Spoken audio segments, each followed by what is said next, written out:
I got called to my daughter's school today. Seems she'd been expelled from kindergarten. I spoke with the principal briefly, then took Ellie home. Her teacher agreed to wait after school for me to come talk to her. I found her alone in her classroom. So we sat at one of the short little kid-sized tables and began to talk. She told me that in all her years as a teacher, she'd never seen anything like it. Ellie had always been such a sweet little girl.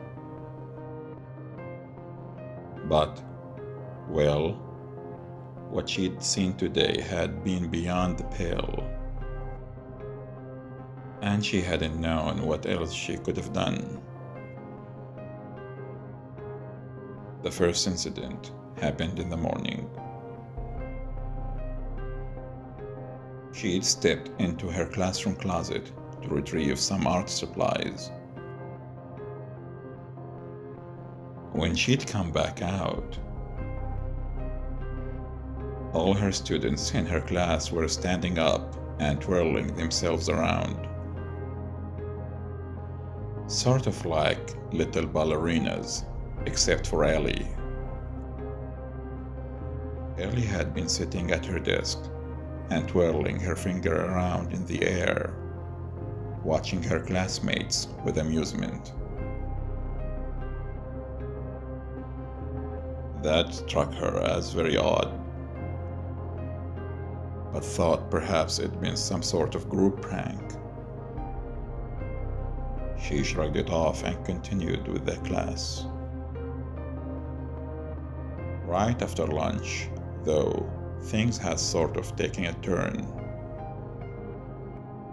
One, she and the principal had agreed merited Ellie's expulsion. Granted, they didn't understand it.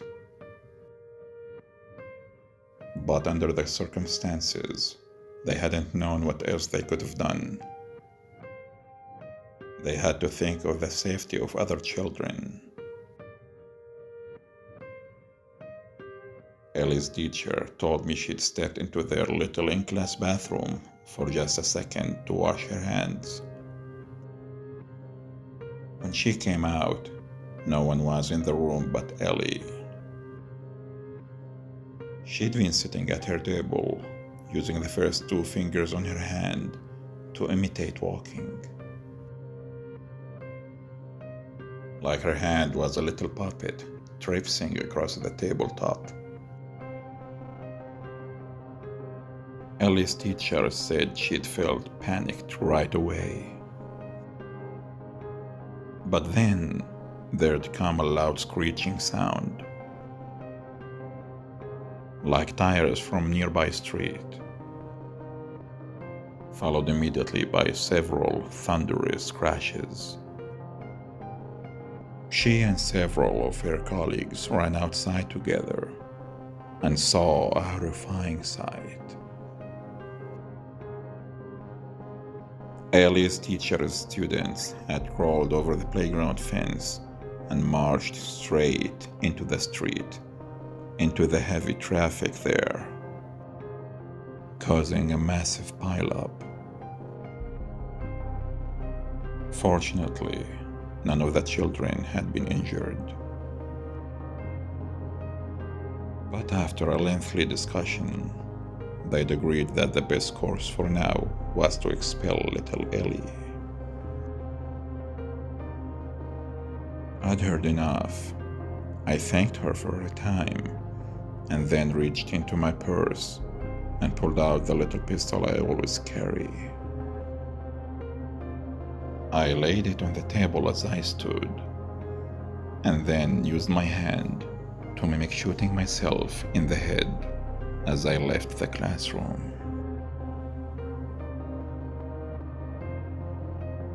By the time I'd made it to the side door, I heard the shot resonate through the halls, I was beside myself as I drove home, savoring everything I'd just been told. Little Ellie was coming of age. I can't wait to tell her father. He'll be so proud.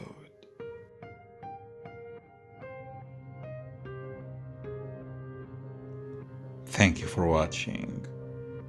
Don't forget to like my video, subscribe to my channel, hit the bell button, and share the video with your friends and family. Until we meet next time.